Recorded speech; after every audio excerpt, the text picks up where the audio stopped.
There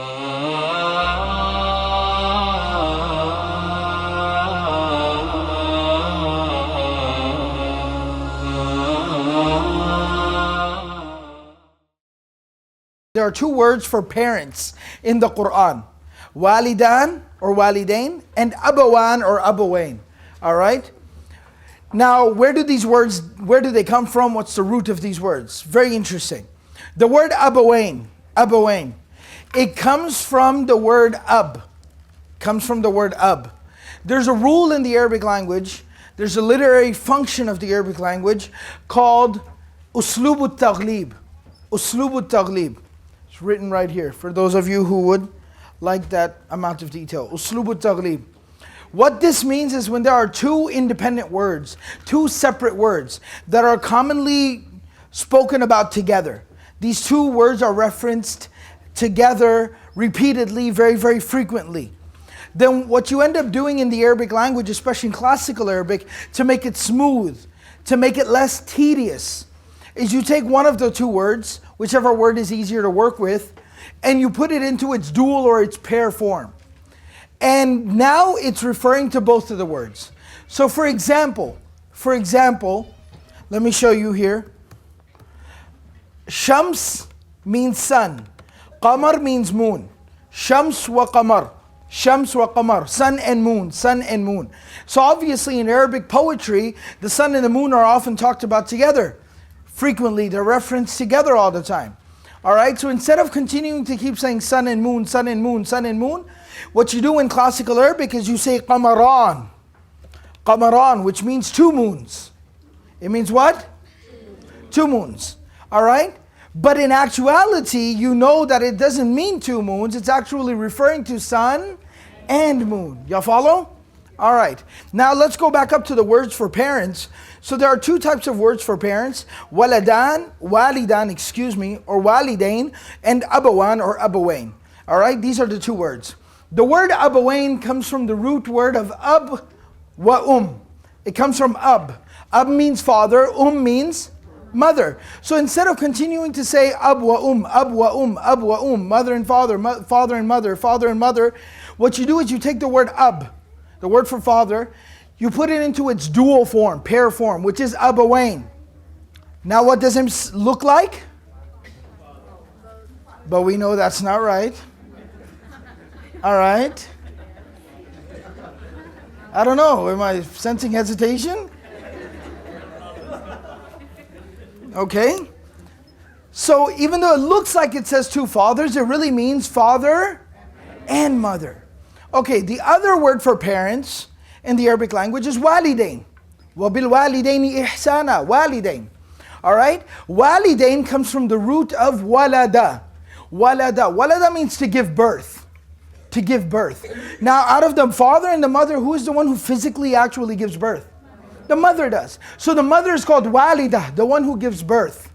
The father is called walid by extension. So the word abawain comes from the word ab. So even though abawain means father and mother, who does it refer to a little bit more? The father, because it comes from the word for father, ab. The word walidain means parents, mom and dad. But who does it refer to a little bit more? The mother. Because it comes from the root word which means to physically give birth. And that's the mother. The father is just called walid by extension. All right? Now here comes the catch. Here comes where it really hits home. Every single time in the Qur'an, where Allah tells us to make dua for our parents, where Allah tells us to be kind to our parents, where Allah tells us to be generous to our parents, He uses the word walidain. Meaning be good to your parents. Make dua for your parents. Be kind to your parents, but a little bit more for your mother. Be a little bit nicer to your mother. Make extra dua for your mother. Why is this extra special? And the Prophet ﷺ summarizes this when the man comes to the Prophet ﷺ. He says, Man ahaqqu bi husni suhbati. Who's more deserving of my good companionship? Who did the Prophet say? Ummak, your mother. He said, Thumma man. Okay, who's after that next in line? He said, Ummak, your mother. He said, Thumma man. Who's next in line? He said, Ummak, your mother. Then the fourth time he said, Thumma man. Who's next in line? And he said, Abak, your father. Very good. Very good. So, now why? Why is this extra special consideration being given to the mother? Two reasons I'm going to share with you. Two special reasons. Two basic reasons. All right? Hold on. Two basic reasons. Number one. When our mothers did the most for us, I think Hafiz Wissam addressed this a little bit, but when our mothers did the most for us, it's from a period in our life, in our existence that we have no recollection of. I mean, the difficulty, I heard him quoting the ayah of the Qur'an, وَهْنًا عَلَى وَهْن. Difficulty upon difficulty. All right? Difficulty upon difficulty. In the womb of the mother, do we have any recollection of that? We don't. And then even after the child is born, وَفِصَالُهُ فِي عَامَيْنِ, for 2 years that child is completely helpless, have you ever seen a baby? They can't even roll over, they can't move, they can't do anything for themselves. It's completely dependent in its existence upon its mother. It can't survive without the mother. So the mother literally, her life for the next 2-3 years revolves around this child and this child's schedule and his or her needs. Completely. It's as if she doesn't even exist anymore. She lives for this child. So when our mothers did the most for us, we have no recollection of it. But what happens as we grow up? Our needs start to become more and more associated with our dads. Because we become more materialistic. So the first time when you say, I need a cell phone, right? What does your mom say to you? Go ask your dad. And you say, gosh, I need a new laptop, right? What does she say? Go ask him. And you say, I want a car. What does she say? Go ask the big scary guy in the corner there. Right? Go ask him. See what he has to say about that. Mess with me, you go mess with him. Right? So our needs, because we become materialistic, our needs continue to become more and more associated with our fathers. Because it's based on money. And we go to them for that. And so we really appreciate the big guy, you know? Don't mess with him. Yes, sir. No, sir. The mother, it's like, whatever. Right? We take them for granted. Because we don't realize, we don't remember that literally we could not live without them. We forget about that. We don't recall that. That's the test. That's one reason. And very honestly, the second reason for why this extra consideration is being given to the mother, it's because of the nature of mothers. I always tell people, mothers are the strangest of Allah's creation. The strangest. They love so much and it's almost as if they want nothing in return. They love so much, it's like they don't even exist anymore. They don't care about themselves anymore. They live for their kids. You know, your mother will be yelling at you and cooking your food at the same time.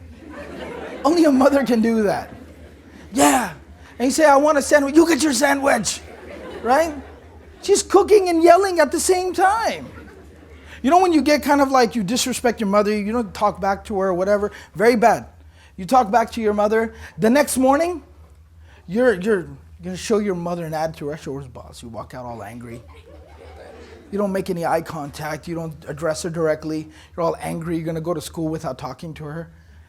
And she's still like, eat some breakfast. Drink your milk. Did you get your backpack? I packed your lunch. Subhanallah. Here you are, I'm the man. You messed with me, right?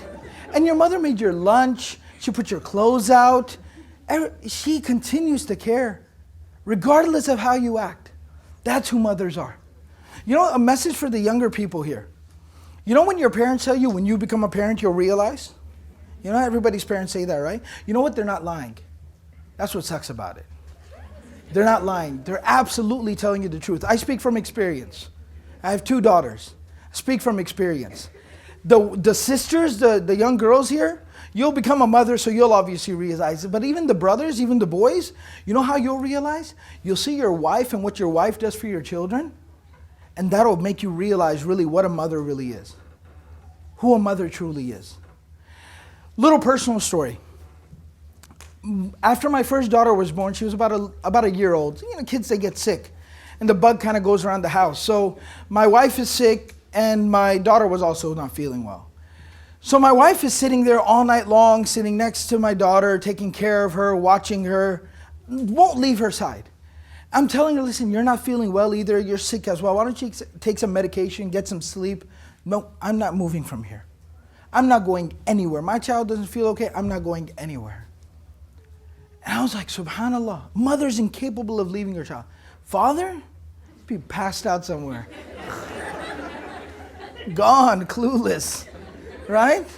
Perfectly okay. Right? Just won't leave. And that's when I'm just sitting there watching her. That she herself is so sick. But she just won't leave the side of the child because she's afraid the child is going to need something at any time. And that made me realize, I was like, subhanAllah, look how much a mother loves her child. So may Allah subhanahu wa ta'ala bless all of our mothers.